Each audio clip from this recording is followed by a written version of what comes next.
Bonjour à toutes et tous, bienvenue dans ce nouvel épisode. Aujourd'hui, j'ai la joie de recevoir Cécile Massoub, comportementaliste éveilleuse du lien humain-animal et fondatrice du sanctuaire Félin, Instinct et Liberté.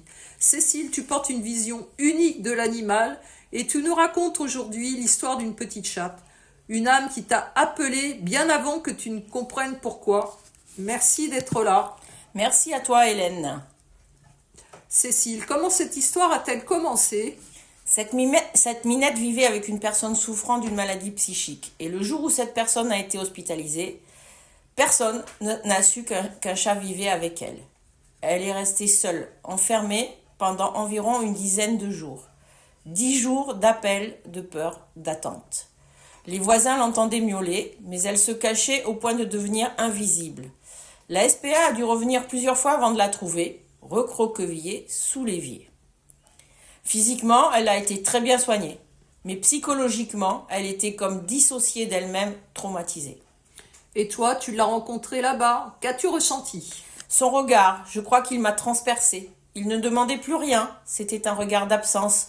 Mais derrière, il y avait un appel, un fil invisible. Et moi, en tant que comportementaliste éveilleuse, je perçois souvent les choses derrière les symptômes, derrière les comportements.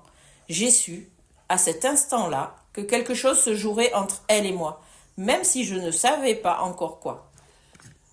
Ensuite, elle a été adoptée. Oui, par quelqu'un de très bienveillant, mais elle restait prisonnière de son trauma. Pendant 7 mois, elle est restée cachée, totalement. Elle ne pouvait pas revenir au monde. Et puis la vie nous a réunis à nouveau. Entre-temps, j'avais créé le sanctuaire Félin. Ce que je ne savais pas encore, c'est qu'elle y trouverait sa renaissance. Qu'est-ce qui s'est passé quand tu es revenue dans sa vie ?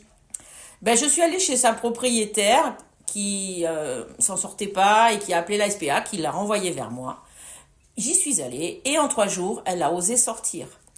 Elle miaulait beaucoup, comme si elle se libérait des mois de silence, des couches d'émotions accumulées. Puis sa maîtresse a été hospitalisée et je me suis occupée d'elle. Et là, elle s'est transformée. Qu'est-ce que tu as observé au sanctuaire ? Dès qu'elle est arrivée, elle n'a plus besoin de se cacher. Elle acceptait nos caresses, elle s'ouvrait, se déposait, elle respirait enfin. Aujourd'hui, elle vit au sanctuaire, en confiance, en paix, et je l'accompagne chaque jour. C'est ça, être éveilleuse. Guider doucement l'âme animale à retrouver son axe, sa sécurité, sa lumière intérieure. Que représente cette rencontre pour toi ? C'est une rencontre d'âme à âme, une évidence, un pacte silencieux. Je savais dès le premier regard à la SPA que je ferais quelque chose pour elle. Et l'univers a aligné tout le reste pour que nos chemins se retrouvent.